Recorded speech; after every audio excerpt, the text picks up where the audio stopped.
और आज हम पढ़ने वाले हैं पीसीएस उत्तर प्रदेश पीसीएस के लिए ज्योग्राफी का रिवीजन क्लास। जो हम पढ़ेंगे ना, इसको हम एक तो फिजिकल पढ़ेंगे, फिजिकल ज्योग्राफी यानी भौतिक। उसके बाद आर्थिक ज्योग्राफी भी पढ़ेंगे। ठीक है, आर्थिक मतलब जैसे खनिज हो गया, कृषि हो गया, उद्योग हो गया, मतलब कहाँ कौन से खनिज पाए जाते हैं, सबसे ज्यादा कहाँ कौन सी कृषि होती है, क्यों होती है, किस जलवायु में होती है, कहाँ कौन से उद्योग लगे हैं, क्यों लगे हैं। और साथ ही साथ हम इसमें पढ़ेंगे पर्यावरणीय ज्योग्राफी भी पढ़ेंगे, फ्लोरा फौना यानी, ठीक है, तो कौन सी वनस्पतियां, कौन से, ज्यादातर इसमें हम वनस्पतियां क्या है, ज्यादातर जो पार्क्स वगैरह है, नेशनल पार्क वगैरह है, और जो एग्जाम में क्वेश्चन पूछे जाते हैं उस चीज को पढ़ेंगे। तो सबसे पहले हम शुरू करेंगे हिमालय से। ठीक है, लेकिन हिमालय से हम शुरू करेंगे, इसमें एक चीज मैं शुरुआत में आपको ये बता देना चाहता हूं। जैसे भारत का जो स्ट्रक्चर है वो तो इस तरह का है कुछ ना, मैं थोड़ा बहुत गड़बड़ बना रहा हूं।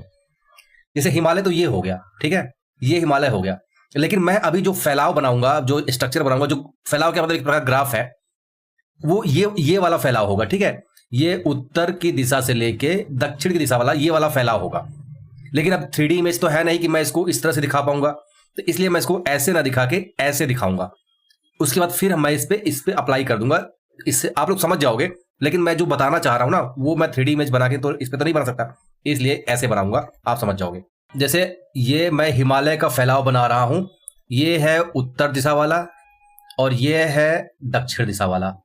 ठीक है, होना तो इस तरह से चाहिए था, पर ऐसे मैं बना नहीं सकता। तो उत्तर दिशा में सबसे पहले कम ऊंचाई, फिर थोड़ी ऊंचाई, फिर थोड़ी और ऊंचाई, फिर थोड़ी कम ऊंचाई, फिर थोड़ी कम ऊंचाई, फिर एक गर्त आएगा और फिर ये बन जाएगा। ये क्या चीज है समझाता हूं। देखिए, ये है तिब्बत। ये क्या है? तिब्बत। तिब्बत के आगे यानी तिब्बत कहां, आप चाइना, मंगोलिया, ये सब भाग है वहां पे, ठीक है, उधर है। तो उससे आप दक्षिण की तरफ जब बढ़ोगे, भारत की तरफ, मंगोलिया या फिर चाइना से, तिब्बत से, आप पहुंचोगे ट्रांस हिमालय पे। कहां पहुंचोगे? ट्रांस हिमालय पे पहुंचोगे। ट्रांस हिमालय से जब आगे बढ़ोगे तो आपको कुछ खाई टाइप की जगह मिलेगी, वहां से गुजरते हुए आप आओगे वृहद हिमालय पे। कहां आओगे? वृहद हिमालय पे, जिसे ग्रेटर हिमालय भी कहते हैं। फिर वृहद हिमालय से आगे बढ़ोगे, यानी जैसे आप माउंट एवरेस्ट, सियाचिन ग्लेशियर वगैरह से होके जब आप और आगे बढ़ोगे हिमाचल की तरफ, तो आपको एक खाई मिलेगी। ठीक है, ये खाई को पार करने के बाद वहां पे आपको बहुत सारे टूरिस्ट प्लेस भी मिलेंगे। तो फिर आप पहुंचोगे मध्य हिमालय पे। कहां पहुंचोगे? मध्य हिमालय पहुंचोगे। ठीक है, फिर मध्य हिमालय के बाद आप थोड़ा और आगे बढ़ोगे तो आपको खाई वाई मिलने के बाद फिर आपको मिलेगा शिवालिक हिमालय। ठीक है, शिवालिक हिमालय, ये इतना नीचे नहीं होना चाहिए, इस तरह से होना चाहिए। ठीक है, अब ये चीज क्या है? ये चीज गर्त है, लेकिन ये गर्त जो है अब भर गया है किससे? तो नदियों द्वारा लाए गए मिट्टी से। तो ये हमारे जो यूपी वाला एरिया है ना, यूपी, बिहार, बंगाल, तो ये तो नदियों द्वारा भर दिया गया है। तो ये है तराई का मैदान। क्या है? तराई का मैदान। समझ गए? तो अब इसका विस्तार तो ऐसे है ना, इधर से जाओगे तो तराई का मैदान पड़ेगा, फिर शिवालिक हिमालय पड़ेगा, फिर मध्य हिमालय पड़ेगा, फिर वृहद हिमालय पड़ेगा, फिर ट्रांस हिमालय पड़ेगा, उसके फिर पीछे यहां से तिब्बत पड़ेगा। तो ये इसका कुछ विस्तार क्रम ये है कि जैसे मान लो क्वेश्चन आ जाए कि दक्षिण से उत्तर की तरफ बढ़ने पे, दक्षिण से उत्तर की तरफ बढ़ने पे आपको पहले क्या मिलेगा? तो तराई का मैदान मिलेगा। अगर आप कोई कह दे कन्याकुमारी से, तो भाई उसके बाद तो पहले पठार मिलेगा, धारवाड़ का पठार, दुनिया भर के पठार मिलेंगे, है ना, दक्कन प्लेटू मिलेगा। उसके बाद फिर आपको ये गंगा यमुना का, वो सारी गंगा और सिंधु का मैदान मिलेगा, जिसे तराई का मैदान कहते हैं। फिर आपको शिवालिक मिलेगा, फिर मध्य हिमालय मिलेगा, फिर वृहद हिमालय मिलेगा, फिर ट्रांस हिमालय मिलेगा, फिर तिब्बत मिलेगा, मंगोलिया निकल जाओगे, उसके आगे फिर रसिया वगैरह निकल जाओगे। लेकिन ये जो बीच बीच में खाई हैं, इन्हें क्या कहते हैं? इन्हें भी तो कुछ कहते हैं ना। तो ये जो, अब चूंकि जो हिमालय का निर्माण हुआ वो तो आप जानते हो कैसे हुआ, प्लेट टेक्टोनिक के माध्यम से हुआ। कि ये जो सबसे पहले कौन बना था? सबसे पहले ट्रांस हिमालय बना था, क्योंकि ये जो यूरेशियन प्लेट वाला भाग है, इससे जाके ये वाला भाग भारतीय उपमहाद्वीप वाला टकराया, तो ट्रांस हिमालय बना। फिर वहां जो आपको पता है ना, एक कौन सा महासागर होता था? टेथिस सागर होता था। वो जब जाके टकराया तो सिकुड़ा, फिर उसमें जो उसका जो मलबा था वो ऊपर उठा, फिर उसमें ट्रांस हिमालय का कुछ टूट टूट के जो निक्षेपण हुआ। फिर प्लेट टेक्टोनिक्स होता गया, इधर से दबाव पड़ता गया। फिर अब चूंकि इधर यूरेशियन प्लेट है, तो ये क्या कार्य करेगा? ऐसे जब कोई चीज दबाव पड़ेगा तो उसे फोल्ड करेगा ना, इस तरह से फोल्ड करेगा ना, तो ये इस तरह से फोल्ड होता गया। तो सबसे पहले ट्रांस हिमालय बना, फिर उसके बाद फिर वृहद हिमालय बना। तो वृहद हिमालय सबसे नवीनतम संरचना है, ये ध्यान रखना। वृहद हिमालय क्या, हिमालय की जो संरचना है वो भारत में सबसे नवीनतम संरचना है। आप अरावली देख लो और दक्कन प्लेटो देखो, ये सब पुरानी संरचना है, लेकिन हिमालय नवीन संरचना है, ये ध्यान रखना, ठीक है। हाँ, तो इसको मैं एक बार फिर से बनाता हूं ताकि समझाने में आसानी हो। ओके, तो ये बन गया। तो ये है तिब्बत, ये है तिब्बत का पठार, ये है ट्रांस हिमालय और ये है वृहद हिमालय, ठीक है, वृहद हिमालय। एक चीज आप बताओ कि वृहद हिमालय और ट्रांस हिमालय को जो गर्त जोड़ता है उसे क्या कहते हैं? उसे कहते हैं इंडस सांगपो सचर जोन। इसे शॉर्ट फॉर्म में कहते हैं ITSC, ठीक है, सॉरी जेड, ITSZ, यानी इंडस सांगपो सचर जोन। यहां से ही होके जो सिंधु नदी है, सिंधु नदी कहां से बहती है? तो ट्रांस हिमालय और वृहद हिमालय से होके बहती है। ये तिब्बत से होके आती है और उसके बाद ट्रांस हिमालय और वृहद हिमालय से होते हुए पाकिस्तान, उसके बाद फिर अरब सागर में जाके गिर जाती है। अब चूंकि ये संरचना ये वाली, मतलब ये वाला होना चाहिए था, तिब्बत ऐसे होता है, ऐसे तिब्बत का फैलाव यहां से तो यहां तक है ना, तो ये यहां से आती है फिर ऐसे घूम के ऐसे गिर जाती है, पर मैं इसको ऐसे बनाया हूं। आप बस ये समझ लो, सिंधु नदी का जो बहाव क्षेत्र है उसे कहते हैं Indus Tsangpo suture zone. Tsangpo कहते हैं ब्रह्मपुत्रा को, ब्रह्मपुत्रा इधर चली जाती है और सिंधु चली जाती है इधर, ठीक है। अभी हाल फिलहाल में इसी साल एक क्वेश्चन किसी, चाहे बीपीएससी पूछा हो, चाहे पेट में पूछा हो, चाहे किसी में पूछा हो कि ब्रह्मपुत्रा को तिब्बत में क्या कहते हैं, तो ब्रह्मपुत्रा को तिब्बत में सांगपो कहते हैं। तो इंडस सांगपो सचर जोन जोड़ता है किसको? ट्रांस हिमालय या और वृहद हिमालय को, या ट्रांस हिमालय और वृहद हिमालय के बीच पड़ता है इंडस सांगपो सचर जोन। उसके बाद आपको वृहद हिमालय पड़ेगा, फिर वृहद हिमालय के बाद आपको ने क्या पढ़ा था? मध्य हिमालय पड़ता है। मध्य हिमालय और वृहद हिमालय के बीच में क्या पड़ता है? उसे क्या, जो खाई है बीच में, उसे क्या कहते हैं? उसे कहते हैं मेन सेंट्रल थ्रस्ट। इसे कहते हैं main central thrust. Main central thrust कहां पड़ता है? वृहद हिमालय और मध्य हिमालय के बीच में। आप एक बार देख लो, उसके बाद इसकी खासियत बताऊंगा मैं। उसके बाद आपको मिलेगा मध्य हिमालय। मध्य हिमालय के बाद कौन सा हिमालय है? तो उसके बाद है शिवालिक हिमालय। शिवालिक हिमालय श्रेणी है। शिवालिक हिमालय श्रेणी और मध्य हिमालय श्रेणी के बीच जो खाई है उसे कहते हैं मेन बाउंड्री फॉल्ट। क्या कहते हैं? Main boundary fault. यानी ये हो गया ITSZ, ये हो गया MCT और ये हो गया MBF। अब अगर क्वेश्चन आ जाए कि अगर आप दिल्ली से मंगोलिया जाते हो, मान लो ऐसा कुछ क्वेश्चन आ जाए, या दक्षिण से, या आप दक्षिण से उत्तर की तरफ बढ़ते हो भारत में, तो आपको जो स्ट्रक्चर मिलेंगे, तो सबसे पहले तो गंगा यमुना या फिर सिंधु का मैदान मिलेगा। उसके बाद जो आपको मिलेगा, ये भी एक फॉल्ट है, इसे कहते हैं, ये वाला फॉल्ट इसे कहते हैं हिमालयन क्या कहते हैं, front fault, Himalayan front fault. ये भी एक भ्रंश ही है, ठीक है। हिमालयन सबसे पहले आपको मिलेगा तो प्लेन एरिया मिलेगा, प्लेन एरिया के बाद आपको मिलेगा हिमालयन फ्रंट फॉल्ट। अगर आप कभी उत्तराखंड गए होंगे तो आपको जो नदियां जहां से निकलती हैं वो शिवालिक के जस्ट बाद से, उसे कहते हैं हिमालयन फ्रंट फॉल्ट, ठीक है। उसके बाद आपको मिलेगा शिवालिक हिमालय, फिर आपको मिलेगा मेन बाउंड्री फॉल्ट मिलेगा जो बीच का प्लेन एरिया पड़ता है। उसके बाद फिर जो पर्वत श्रेणी पड़ती है मध्य हिमालय, फिर मेन सेंट्रल थ्रस्ट पड़ता है। उसके बाद फिर वृहद हिमालय पड़ता है। फिर आपको वृहद हिमालय के बाद जो फॉल्ट मिलता है उसे कहते हैं इंडस सांगपो सचर जोन, जहां से सिंधु नदी प्रवाहित होती है। उसके बाद आपको ट्रांस हिमालय पड़ता है, फिर उसके पीछे आपको मिल जाएगा तिब्बत, ठीक है। अब इसको तो आप इंडिया के मैप पे अप्लाई कर सकते हो ना। मैं मान लो यहां से बात कर रहा हूं, तो सबसे पहले क्या मिलेगा आपको? हिमालयन फ्रंट फॉल्ट, फिर शिवालिक हिमालय, फिर मेन बाउंड्री फॉल्ट, ठीक है। ये ऐसे होगा ना, मेन बाउंड्री फॉल्ट मिलेगा। उसके बाद फिर आपको मध्य हिमालय मिलेगा, फिर आपको मेन सेंट्रल थ्रस्ट मिलेगा, फिर आपको वृहद हिमालय मिलेगा, फिर आपको मिलेगा ट्रांस हिमालय, फिर उसके पीछे तिब्बत, है ना। तो ये आप समझ गए। अब जैसे कुछ क्वेश्चन बनाए कि यूरेशियन प्लेट को भारतीय प्लेट ठीक है। भारतीय प्लेट को यूरेशियन प्लेट को भारतीय प्लेट से कौन जोड़ता है? तो कौन जोड़ने का काम कौन करता है? तो वो करता है ITSZ, ठीक है, ITSZ यानी इंडस सांगपो सचर जोन। इसी तरह कोई कह दे कि ग्रेट हिमालय और मध्य हिमालय यानी मिडिल हिमालय को कौन जोड़ता है? बृहद हिमालय और मध्य हिमालय कौन जोड़ता है, मतलब कौन सा जो फॉल्ट है? तो वो आपने क्या पढ़ा था? Main central thrust.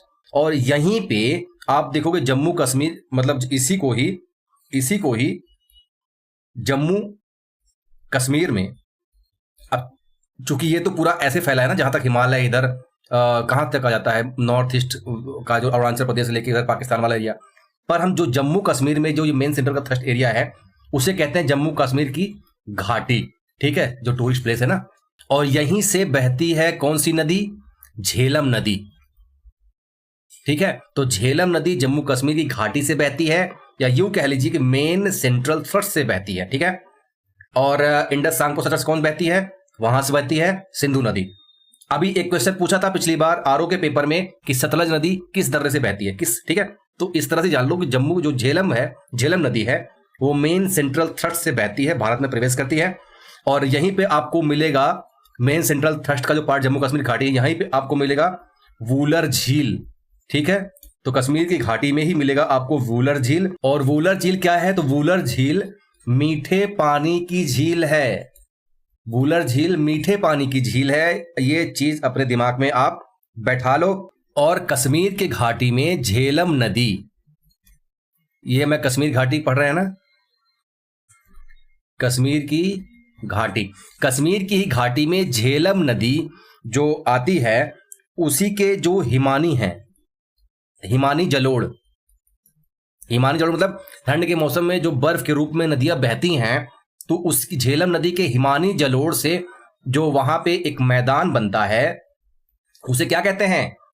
उसे कहते हैं करेवा का मैदान। क्या कहते हैं? करेवा का मैदान। तो करेवा का मैदान कहां पाया जाता है? तो कश्मीर में, कश्मीर की घाटी में, बृहद हिमालय और मध्य हिमालय के बीच में, ठीक है, इतना समझ गए।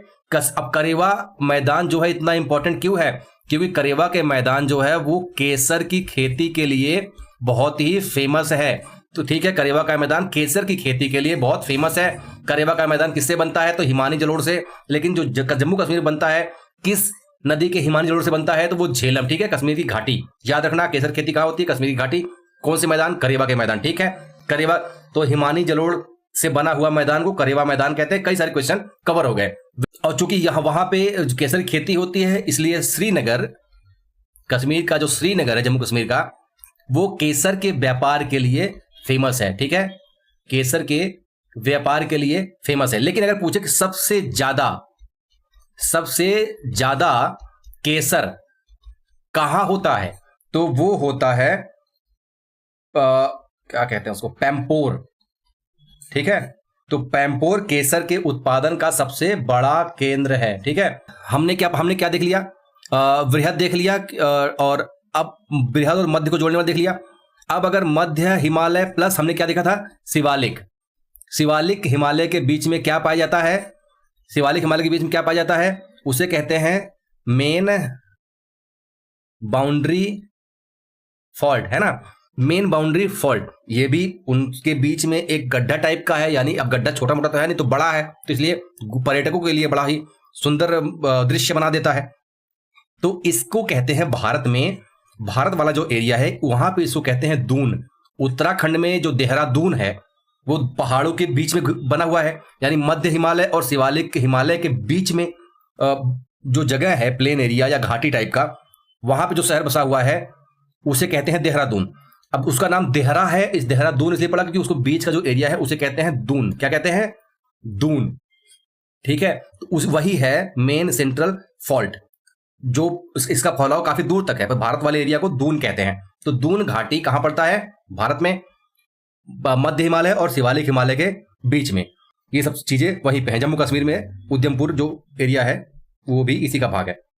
उसके बाद शिवालिक के बाद आपने क्या पढ़ा था?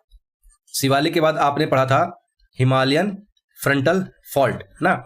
लेकिन ये तो नदियों द्वारा लाए गए जो मिट्टी थी अवसाद से, उससे भर दिया गया है, तो ये बन गया है प्लेन, यानी ये बन गया है तराई का मैदान, जिस जहां पे होती है खेती और गन्ना और चावल जबरदस्त होता है। वहां पे कुछ पेड़ पौधे भी होते हैं, बायोडाइवर्सिटी भी ठीक ठाक होती है।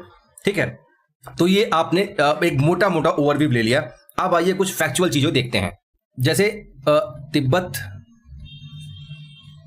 तिब्बत का पठार, उसके बाद आपने क्या देखा था? ट्रांस हिमालय देखा था, ट्रांस हिमालय देखा था। उसके बाद आपने ITSZ यानी इंडस सांगपो सचर जोन देखा था। उसके बाद आपने वृहद हिमालय देखा था, उसके आगे भी आपको पता है वृहद हिमालय आपने देखा था। तो ट्रांस हिमालय में आपको कुछ और श्रेणियां मिलेंगी, जिसे लोकल लेवल पे मतलब वो उसी का भाग है, पर उनको अलग अलग नाम दिए गए हैं। जैसे सबसे पहले आपको मिलेगा कारा कोरम। ठीक है, तो सबसे आपको पहले क्या मिलेगा? कारा कोरम मिलेगा। उसके बाद आपको लद्दाख श्रेणी मिलेगा।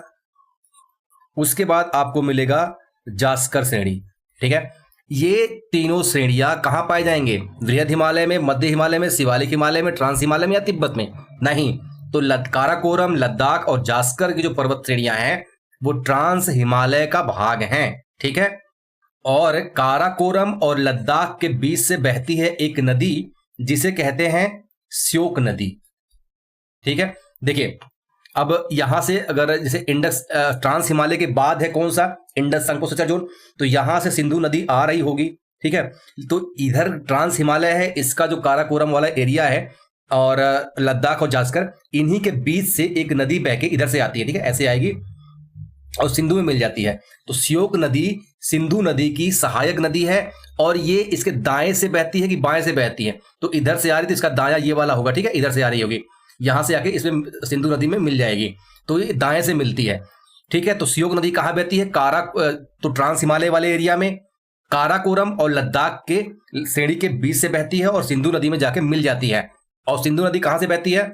तो वो इंडस सांगपो सचर जोन के बीच से होती है, यानी वृहद हिमालय और ट्रांस हिमालय के बीच से बह रही होती है, जो मानसरोवर तिब्बत से निकल के आ रही होती है। अब तिब्बत का एरिया इसके पीछे से बहुत बड़ा होता है ना, आपको पता है, आप इमेजिन कर पा रहे हो ना। मैं फैक्चुअल ताकि क्वेश्चन गलत ना हो, इस वजह से मैं इसको ऐसे पढ़ा रहा हूं।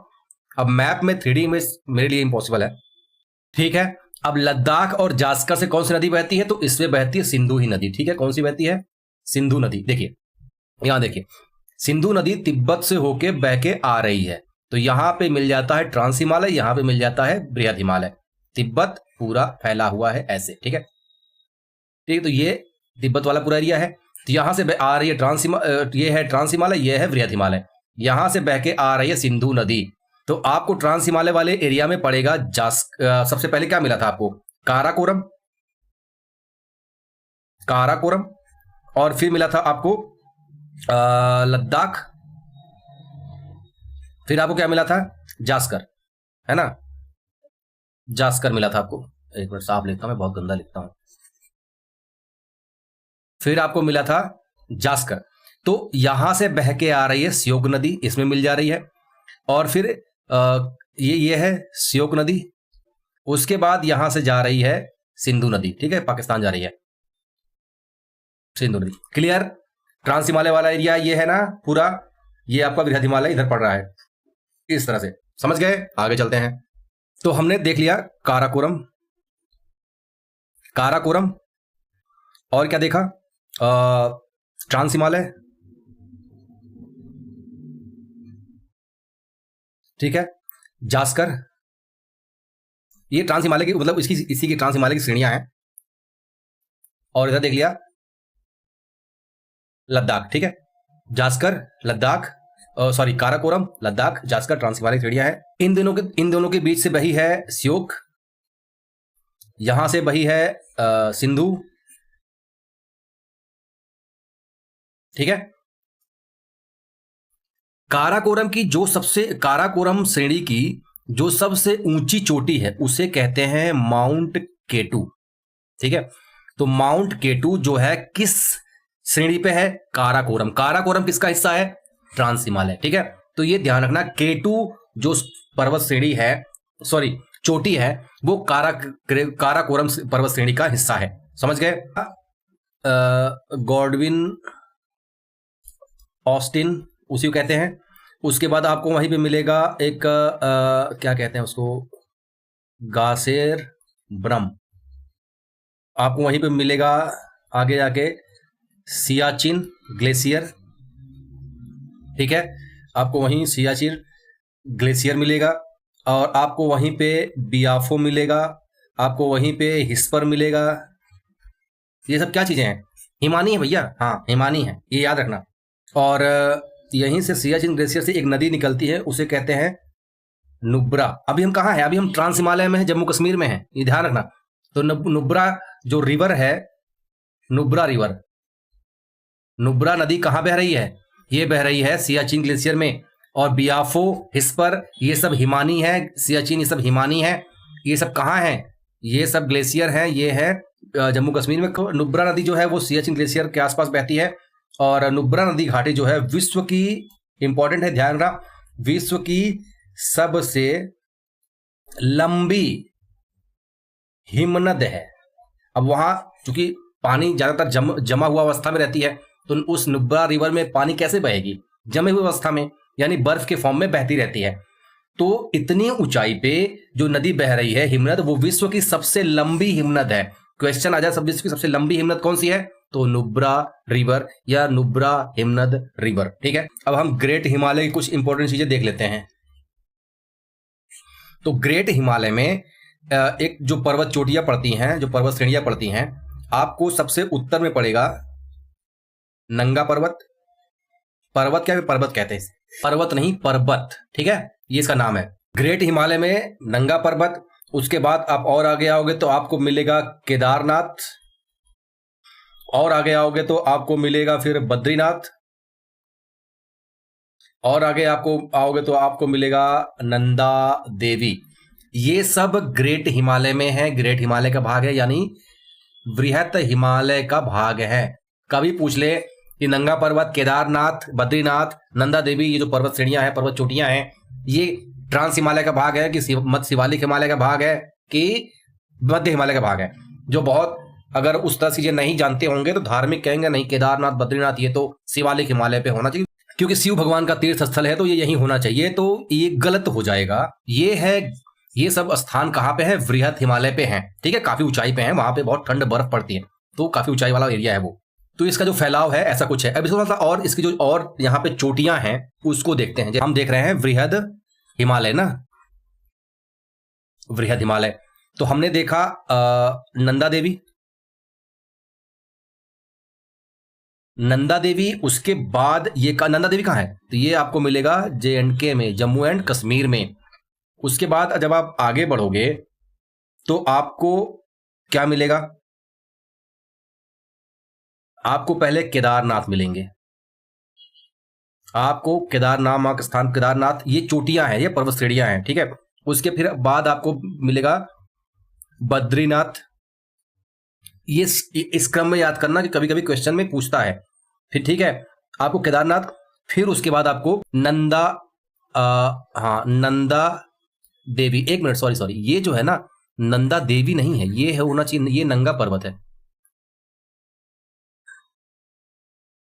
ये नंगा पर्वत है, ये नंगा पर्वत है। तो नंगा पर्वत, केदारनाथ, बद्रीनाथ, नंदा देवी। ठीक है, उसके बाद जब हम आगे बढ़ेंगे तो फिर आगे जब हम बढ़ेंगे फिर हमको मिलेगा धौलागिरी। क्या मिलेगा? धौलागिरी। ठीक है, धौलागिरी के बाद जब हम आगे बढ़ेंगे तो हमको मिलेगा अन्नपूर्णा। क्या मिलेगा? अन्नपूर्णा। अन्नपूर्णा के बाद जब हम आगे बढ़ेंगे तो हमको मिलेगा गौरी शंकर। ठीक है, गौरी शंकर, गौरी शंकर। और एक चीज और, जैसे ये अन्नपूर्णा है ना, अन्नपूर्णा, यहाँ पे अन्नपूर्णा के जस्ट बाद में एक और छूट गया, इसे कहते हैं मंसालू। ठीक है, मंसालू। मंसालू के बाद आपका ये गौरी शंकर। गौरी शंकर के बाद आपको एक और मिलेगा, इसे कहेंगे क्या कहते हैं, मतलब इसको मैं ऐसे लिख देता हूं, आप जो पढ़ लो, चूया या चोया, जो भी पढ़ लो।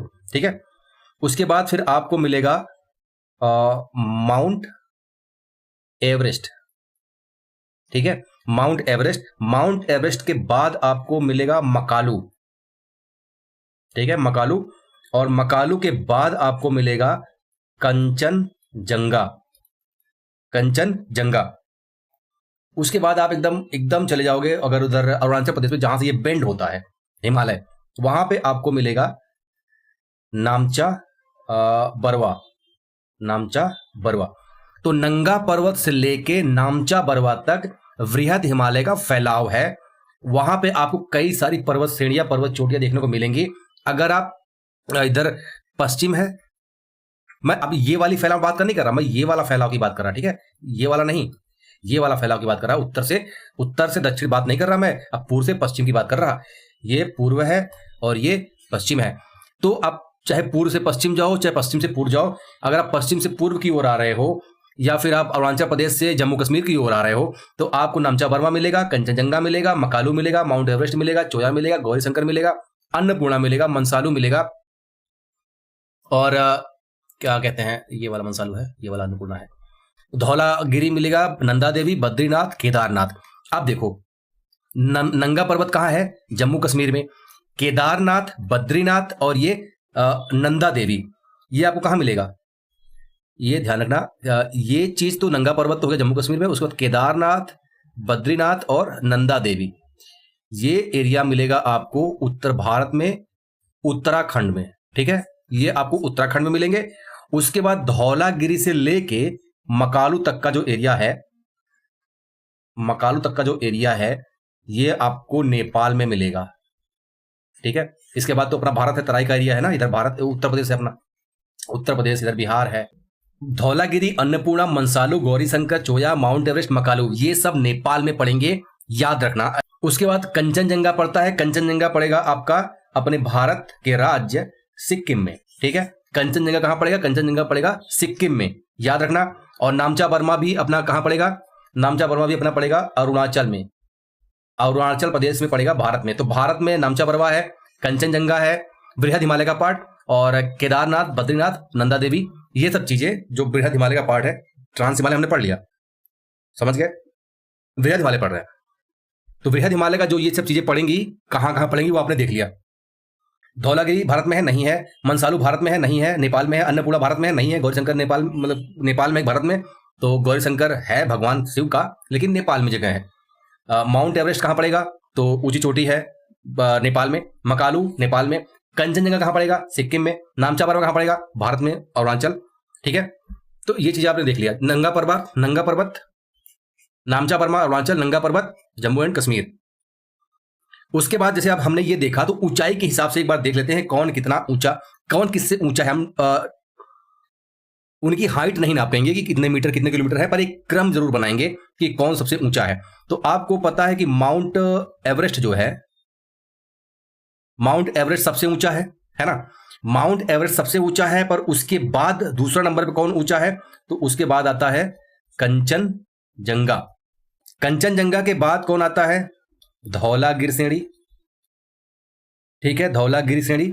उसके बाद आपका नंगा पर्वत आएगा, नंगा पर्वत आएगा। उसके बाद अन्नपूर्णा आएगा। उसके बाद नंदा देवी आएगा। उसके बाद आएगा नामचा बर्मा। क्या आएगा? नामचा बरवा, बरवा है, बर्मा नहीं, बरवा है, बरवा, नामचा बरवा। अब आपको लग रहा होगा यार इसमें माउंट एवरेस्ट के बाद तो K2 होता है ना, K2 जिसे गार्डविन अष्टविन कहते हैं, वो होता है, पर आपने कंचनजंगा लग दिया। तो नाम K2 तो ट्रांस हिमालय का भाग है ना भाई, K2 ट्रांस हिमालय का भाग है। यानी इस तरह से अगर आप पूछ लेगो तो माउंट एवरेस्ट आएगा, फिर K2 आएगा, फिर कंचनजंगा आएगा। लेकिन ये मैंने सिर्फ इसका लिखा है, ठीक है। लेकिन क्वेश्चन में अगर आ जाए कि mount Everest, K2, Kanchenjunga, Dhaulagiri सजाने के लिए आ जाए, तो आप ऐसे जाओगे, पहले माउंट एवरेस्ट सजाओगे, फिर K2 सजाओगे, फिर कंचनजंगा तक जाओगे। लेकिन अगर वृहद हिमालय की पूछ ले तो माउंट एवरेस्ट और ये कंचनजंगा। लेकिन पूरे विश्व में दूसरे नंबर पे पूछ ले या भारत की सबसे ऊंची चोटी पूछ ले तो K2 आएगा। लेकिन K2 ट्रांस हिमालय का भाग है, ये याद रखना। मतलब आप समझ रहे हो, बस इतना काफी है, ठीक है। माउंट एवरेस्ट सबसे ऊंचा, K2 सबसे ऊंचा, उसके बाद K2 सबसे ऊंचा, कंचनजंगा, उसके बाद धौलागिरी, उसके बाद नंगा पर्वत, उसके बाद अन्नपूर्णा, उसके बाद माउंट एवरेस्ट विश्व में सबसे ऊंचा है, आपको पता है। भारत सबसे ऊंची चोटी, केटू है, जो भी पाकिस्तान ऑक्युपाइड कश्मीर के अंतर्गत है। उम्मीद है भारत जल्दी पाकिस्तान से छीन लेगा। अब जैसे कुछ इंपॉर्टेंट दर्रे देख लेते हैं। दर्रे, चलो मैं दर्रे भी बना देता हूँ। ये हमारा पश्चिम वाला भाग हो गया, यानी जम्मू कश्मीर के आगे पाकिस्तान, पाकिस्तान उधर निकल जाता है, इधर पाकिस्तान है। और इधर आपका पूर्वी भाग हो गया जो अपना अरुणाचल है, अरुणाचल प्रदेश है, ठीक है। अब मैं दर्रे की बात कर रहा हूं। दर्रे दर्रे दर्रे में है, जर्रे जर्रे, ठीक है। तो सबसे पहले अगर आप पश्चिम में जाओगे तो आपको यहां मिलेगा बुर्जिला दर्रा। कौन सा? बुर्जिला दर्रा। उसके बाद जब आप आगे आओगे तो आपको मिलेगा जोजिला दर्रा। ये जो बुर्जिला जोजिला, ला मतलब दर्रे होते हैं, ठीक है, लेकिन ये पहाड़ी भाषा का जो शब्द है, जिसे हम लोग दर्रे बोलते हैं तो वो लोग ला बोलते हैं, पर बुर्जी जोर्जी ये नाम है, अल्लाह उसके लग गया मतलब दर्रा, ठीक है। तो बुर्जिला दर्रा, जोजिला दर्रा। उसके बाद आप आगे आओगे, आपको मिलेगा बारालाचा। उसके बाद फिर आपको मिलेगा उसके बाद आपको मिलेगा सिपकिला दर्रा, सिपकिला दर्रा। उसके बाद फिर आपको थांगला मिलेगा, थांगला दर्रा। थांगला के बाद आपको मिलेगा मानाला, मानाला। मानाला के बाद आपको मिलेगा नीति, नीति पास, ठीक है। उसके बाद आपको मिलेगा लिपू लेक, लिपू लेक है ना, लिपू लेक। लिपू लेक के बाद आपको मिलेगा नाथुला, ठीक है, नाथुला। और नाथुला के बाद आपको मिलेगा जेलेपला। क्या मिलेगा? जेलेपला। ये जो है दर्रे हैं, बुर्जिला, जोजिला, बारालाचा, सिपकिला, थांगला, मानाला, नीति पास, लिपू लेक, थांगला और जलेपला। अब कौन कहां है ये थोड़ा हम देखते हैं। जैसे बुर्जिला और जोजिला के बीच में आपका है एक शहर श्रीनगर, यानी ये कहां मिलेगा आपको? ये आपको मिलेगा JNK में, यानी जम्मू एंड कश्मीर में मिलेगा, ठीक है। और ये बारालाचा और सिपकिला कहां मिलेगा? ये आपको मिलेगा हिमाचल प्रदेश में, ये मिलेगा आपको हिमाचल प्रदेश में। और उसके बाद अगर आप ये थांगला, नीति, मानाला, नीति पास, ये आपको कहां मिलेंगे? ये आपको मिलेंगे अपने उत्तराखंड में, ठीक है, ये अब मिलेंगे आपको उत्तराखंड में। लिपू लेक कहां मिलेगा? लिपू लेक कहां मिलेगा? तो लिपू लेक मिलेगा बॉर्डर पे, किसके बॉर्डर पे? नेपाल और उत्तराखंड। यहीं से निकलती है मतलब इसी तरह से निकलती है, कौन सी एक नदी निकलती है, खैर उसको बात करेंगे। उसके बाद नाथुला कहां है? जलेपला कहां है? ठीक है। अब देखिए, जैसे कुछ नदियां निकलती है, जैसे सिपकिला दर्रा जो हिमाचल प्रदेश में पड़ती है, इससे एक नदी निकलती है, उसे कहते हैं सतलज। सतलज तिब्बत से निकलती है और सिपकिला दर्रे से होते हुए हिमाचल प्रदेश में पहुंच जाती है, फिर आगे जाके सिंधु में मिल जाती है, ठीक है। उसके बाद थांगला, मानाला, नीति पास उत्तराखंड में ही है। उसके बाद जो लिपू लेक दर्रा पड़ता है, वहां से निकलती है काली नदी, ठीक है, उसे कहते हैं काली नदी। और यही काली नदी जब हमारे उत्तर प्रदेश में पहुंचती है तो उसे हम कहते हैं शारदा नीवर, शारदा नदी। शारदा नदी जो है, थोड़ा सा अगर आप देखोगे तो उत्तराखंड और नेपाल के बीच में एक प्राकृतिक सीमा भी बनाती है, लेकिन उधर इसको काली नदी कहते हैं, लेकिन जब ये अपने उत्तर प्रदेश में बहती है तो वहां इसको शारदा नदी कहते हैं, ठीक है। किस दर्रे से बहती है, किस दर्रे से निकलती है? तो लिपू लेक दर्रे से निकलती है। इसका मतलब इसका ओरिजिन भारत में है क्या? नहीं, इसका ओरिजिन भारत में नहीं है, ये भारत में प्रवेश करती है लिपू लेक दर्रे से। एक चीज और आप यहाँ जान लो कि जो बारालाचा दर्रा है, यहीं से चंद्रभागा, यहीं के पास से चंद्र और भागा रिवर भी निकलती है, ठीक है। तो चंद्रभागा रिवर कहां से निकलती है? बारालाचा के पास से, सिपकिला से सतलज। और कौन कहां है ये आपको क्लियर हो गया ना? मतलब मैं समझा रहा हूं, आप एक बार पढ़े तो हो गए, बस एक बार रिवाइज कर लो अच्छे से, ठीक है। चाहे स्लो मोशन में देख लो, चाहे फास्ट मूविंग में लगा के देख लो, पर इससे रिवीजन तो हो ही रहा होगा। और उसके बाद ये जो बारालाचा, यही चंद्रभागा आगे जाके ना इसको चेनाब, यही फिर चेनाब बन जाता है आगे जाके। मतलब बन क्या जाता है, इसे जम्मू कश्मीर में चेनाब रिवर ही कहते हैं जब ये मिलके आपस में आगे बहती हैं तो। और सिक्किम में नाथुला दर्रा गंगटोक को लहासा से जोड़ता है। गंगटोक किसकी राजधानी है? सिक्किम की। और यहीं से आप जाओगे तिब्बत की राजधानी लहासा में पहुंच जाओगे। ठीक है। तो ये दोनों कहाँ है? सिक्किम में है। ठीक है। नाथुला दर्रो से आप जाओगे तो लहासा पहुंच जाओगे, और जलेपला से अगर आप होके जाओगे तो आप पहुंच जाओगे थिम्पू। थिम्पू कहाँ है? थिम्पू ये भूटान की राजधानी है। ठीक है। तो यहाँ पहुंच जाओगे। ठीक है। तो ये हम देख लिया वृहद हिमालय। अब वृहद हिमालय के बाद कौन सा हिमालय था? लघु हिमालय था ना।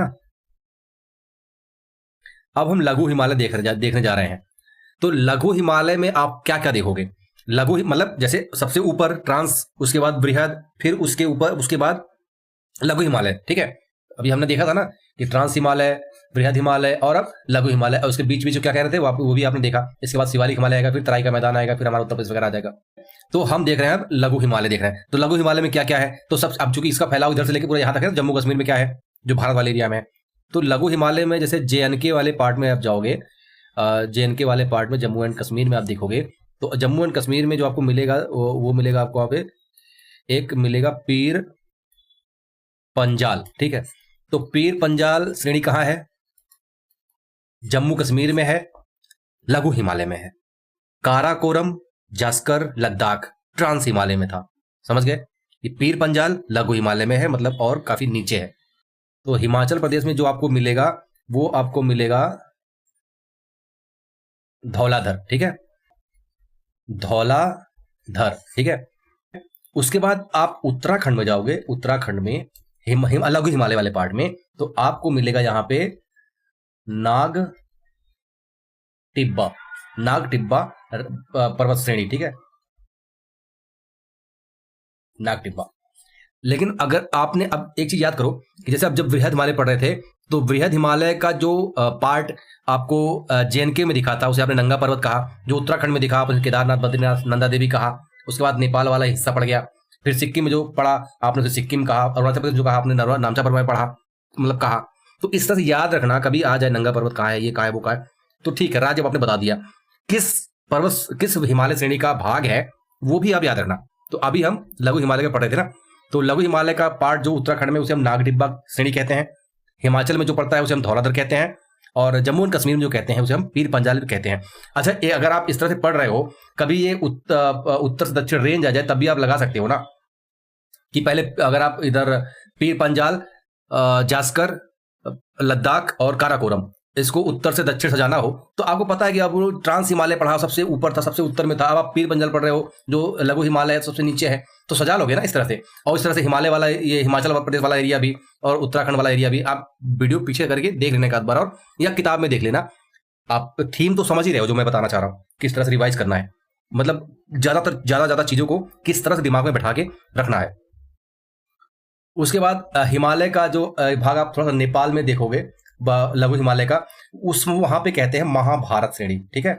तो महाभारत श्रेणी जो है वो लघु हिमालय का भाग है, लेकिन भारत में नहीं पड़ता, नेपाल में पड़ता है। ठीक है, याद रखना। ठीक है, इतना जो काम की चीजें थी हमने देख लिया, आगे बढ़ते हैं। और थोड़ा आप देखते हैं हमारे जो नॉर्थ ईस्ट में जो ये इसे देखो, ये हिमालय ऐसे आया, ये नेपाल है, मान लो नेपाल है, ये भूटान है। उसके बाद ये मतलब हमारा अरुणाचल प्रदेश है। ठीक है, अरुणाचल प्रदेश है, और अरुणाचल प्रदेश से ही हिमालय अचानक से घूम जाता है। ठीक है, अचानक से घूम जाता है, ये म्यांमार वगैरह और इधर हमारा जो मणिपुर वगैरह है, नागालैंड है, इधर मेघालय है, त्रिपुरा है, तो उन सब एरिया में जो बनता है, जो पर्वत श्रेणियां हैं, जो चोटियां हैं, थोड़ा उसे देखते हैं। तो जहां से एक हिमालय अचानक से दक्षिण की ओर घूम जाता है उसे कहते हैं सिंटेक्सियल बेंड। ठीक है, उसे कहते हैं सिंटेक्सियल बेंड। हिंदी में उसे क्या कहते हैं यार, मुझे इस समय याद नहीं आ रहा, कौन सा घुमाव कहते हैं, लेकिन आप एक बार देख लेना हिंदी में। यहां से देखो, ये इतना इंपॉर्टेंट क्यों है, क्योंकि जब दक्षिण पूर्वी मानसून आता है अरब सागर से होके, और भारत के चूंकि जो हवाएं हैं वो नर्मदा घाटी और नर्मदा ताप्ती घाटी से होते हुए सीधा निकल जाती है ना, तो एक तो जो पर्वत है पश्चिमी घाट वाले पर्वत से टकरा के इधर बारिश हो जाता है, और जो ऊपर से निकल जाते हैं वो सीधा चले जाते हैं ऐसे। अगर ये ना होता ना तो हमारे उत्तर प्रदेश में बारिश होती ही ना, उत्तर प्रदेश, मध्य प्रदेश, बिहार, ये वाले एरिया में बारिश होती ही ना, क्योंकि ये जब मानसूनी पवनें सीधा से वास को लेकर निकलती हैं तो यहां से टकरा के यहीं से घूम जाती हैं, जो हमारे यूपी, बिहार और पश्चिम बंगाल में बारिश करते हुए राजस्थान के एरिया से आगे निकल जाती हैं। फिर जब लौटता हुआ मानसून आता है ना, यहां से ऐसे घूम के फिर ये टकरा के यहां से ऐसे घूम जाती हैं, जो लौटता हुआ मानसून तमिलनाडु वगैरह में बारिश करता है। तो सिंटेक्सियल बेंड का इंपॉर्टेंस इसलिए ही है कि मानसूनी पवनों को मोड़ देता है, किधर की तरफ, उत्तर प्रदेश, बंगाल, बिहार की तरफ। तो इस वजह से ये इंपॉर्टेंट है। तो हम पढ़ रहे थे सिंटेक्सियल बेल्ट घूम जाता है यहां से, ठीक है। तो यहां पे कौन कौन सी चोटियां हैं वो देखो। एक तो आप देखो कि अरुणाचल प्रदेश में, मैं ज्यादा इसमें समझाऊंगा नहीं, तो लिख दूंगा, आप समझ जानते ही हो। अरुणाचल प्रदेश में जो चोटियां पड़ती हैं उसमें एक तो अभोर है, और एक मिरी है, और एक है दाफला, डाफला दाफला जो भी कह लो। उसके बाद आपको एक मिसमी पड़ेगी। क्या पड़ेगी? मिसमी। ये पर्वत चोटियां अरुणाचल प्रदेश में है, ठीक है। उसके बाद आपको एक पटकई बम, पटकई बम मिलेगा। ये जो पर्वत श्रेणी है ये आपको अरुणाचल प्रदेश और नागालैंड के बीच में पड़ेगा, ठीक है। तो नागालैंड और अरुणाचल प्रदेश की जो सीमा है उस पे जो पर्वत श्रेणी पड़ती, चोटी पड़ती है, उसे कहते हैं पटकई बुम या पटकई बम। उसके बाद आपको नागा रेंज मिलेगा, नाम से समझ में आ रहा है कहां मिलेगा। उसके बाद आपको मणिपुरी हिल मिलेगा, नाम से ही समझ में आ रहा कहां मिलेगा। उसके बाद आपको एक मिलेगा मेरो हिल, मेरो हिल और लुसाई हिल, मेरो हिल और लुसाई हिल। इसे ब्लू माउंटेन भी कहते हैं। क्या कहते हैं? ब्लू माउंटेन भी कहते हैं। एक और त्रिपुरा हिल, ठीक है। ये कुछ चोटियां हैं जो आपको याद रखनी है। उसके बाद अगर आप असम में देखोगे तो असम में आपको मिलेगा मिकिर, मिकिर के बाद आपको मिलेगा एक बरई, बराइल रेंज, ठीक है। तो बराइल रेंज आपने शायद पहली बार जब बहुत कम सुना होगा। तो मिकिर, बराइल और एक आपको और मिलेगा असम में ही, उसे कहते हैं रेगमैन, ठीक है, रेगमैन। तो रेगमैन, बराइल और मिकिर ये आपको मिलेगा असम में, ओके। तो अब तक हमने जो हिमालय को पढ़ा, अब तक जो हमने हिमालय को पढ़ा वो हमने ज्यादातर उत्तर से दक्षिण बांट के पढ़ा है ना, ऐसे बांट के पढ़ा। लेकिन अब हम थोड़ा हिमालय को इस तरह से देखते हैं, मतलब पर्वत श्रेणियां वगैरह तो नौ पश्चिम से पूर्व ही देखे हैं, लेकिन ओवरऑल हिमालय को जैसे हमने ट्रांस में, वृहद में, लघु में, शिवालिक में बांटा, अब हम पूर्व से पश्चिम में अगर थोड़ा सा बांटे तब क्या कहते हैं तो उसे भी देख लेते हैं, ठीक है। पश्चिम से पूर्व अगर हिमालय को बांटे, जैसे इधर उत्तर से दक्षिण बांटे, ट्रांस, वृहद वगैरह बांट दिए, तो पश्चिम से पूर्व बांटने पे हम उसे क्या कहेंगे थोड़ा देखते हैं। देखिए, जैसे मैं एक छोटा सा डायग्राम बनाने की कोशिश कर रहा हूं, पता नहीं अच्छा बनेगा कि नहीं बनेगा। ये उत्तराखंड हो गया, नेपाल हो गया, और ये हो गया, ये पंजाब हो गया, ठीक है। तो ये मान लो हमारा पूरा हिमालय का एरिया है, ठीक है। दिखाई पड़ रहा है? छोटा कर देता हूं, समझ में आएगा। ये पूरा हिमालय का एरिया है, मान लो ये, और यहां से तो बेंडी हो जाता है। अब हम इसको बांटेंगे, कैसे बांटेंगे? एक तो आप ये देखो कि यहां से कौन सी नदी, मान लो ये है तिब्बत, यहां से एक नदी आ रही है। कौन सी नदी आ रही है? कौन सी नदी आ रही है? सिंधु, सिंधु नदी आ रही है। उसके बाद एक और नदी आ रही है। कौन सी नदी आ रही है? कौन सी नदी आ रही है शिप्रा दर्रे से होके? सतलज।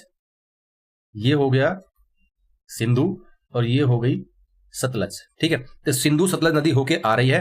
तो ये जो हिमालय का एरिया है, मतलब ये ऐसे जाएगी ना, ऐसे, ये पंजाब वाला एरिया है, पंजाब वाला पाकिस्तान वाला एरिया जो पड़ता है ना, तो ये वाला जो एरिया है पंजाब और कश्मीर में सिंधु और सतलज के बीच का, इसे कहते हैं पंजाब और कश्मीर हिमालय, ठीक है।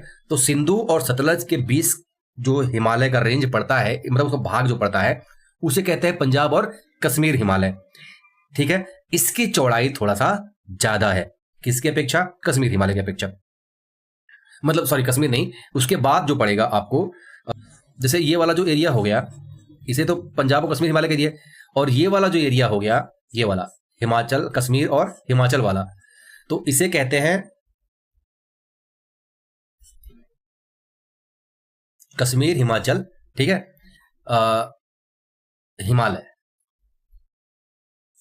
तो सबसे पश्चिम में पंजाब कश्मीर हिमालय, उसके बाद कश्मीर हिमाचल हिमालय, उसके बाद सतलज नदी से लेके यहां पे एक कौन सा दर्रा था जहां से काली नदी आ रही थी, जो उत्तर प्रदेश की शारदा नदी, तो ये है लिपुलेख, है ना, ये है लिपुलेख, या कह लो सिपकिला से लेके लिपुलेख, या कह लो सतलज से लेके काली नदी के बीच का जो एरिया है या हिमालय का, उसे कहते हैं कुमायूं हिमालय। क्या कहते हैं? कुमायूं हिमालय। मैं जिस तरह से बना रहा हूं शायद अभी ड्रॉ करने में दिक्कत होगी, लेकिन आप ये जान लो कि सबसे ऊपर सिंधु वाला एरिया जम्मू पंजाब और कश्मीर हिमालय, और सतलज वाला एरिया जो आसपास है वो कश्मीर और हिमाचल हिमालय। उसके बाद सतलज नदी से लेके काली नदी तक जो एरिया है उसे कहते हैं कुमायूं हिमालय। इसी में उत्तराखंड वगैरह पूरा आ जाता है। उसके बाद ये इधर नेपाल पड़ जाता है, तो नेपाल से लेके यहाँ पे तिस्ता नदी बहती है। तिस्ता नदी जो आके बंगाल में प्रवेश करती है, फिर आके जाके गंगा में मिल जाती है। ठीक है, तो तिस्ता नदी अगर आप देखोगे तो सिक्किम और नेपाल के बीच में बाउंड्री भी बनाती है। उसकी नहीं बल्कि जो पश्चिम बंगाल है ना उसके बीच भी बाउंड्री बनाती है, नीचे नेचुरल बाउंड्री कहते हैं। तो तिस्ता रिवर नेपाल और पश्चिम बंगाल से होते हुए की सीमा रेखा से होते हुए बहती है। तो काली नदी से लेके तिस्ता नदी तक का जो हिमालय का भाग है उसे कहते हैं नेपाल हिमालय, उसे कहते हैं नेपाल हिमालय। और उसके बाद तिस्ता नदी से लेके ये क्या था, नामचा बरवा, नामचा बरवा तक का जो हिस्सा है, या कहिए यहां से कौन सी नदी प्रवेश करती है, दिहांग, है ना, सांगपो तिब्बत में, अरुणाचल में दिहांग, और उसके बाद आगे ये चल के ब्रह्मपुत्र बन जाती है। तो तिस्ता नदी से लेके दिहांग नदी तक का जो एरिया है उसे कहते हैं असम हिमालय।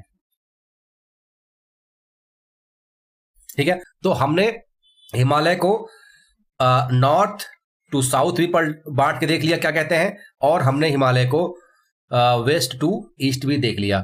तो इधर JNK एंड पंजाब हिमालय, फिर पंजाब एंड हिमालय, हिमाचल हिमालय, फिर कुमाऊं हिमालय, फिर नेपाल हिमालय, फिर ठीक है, फिर नेपाल हिमालय, उसके बाद असम हिमालय।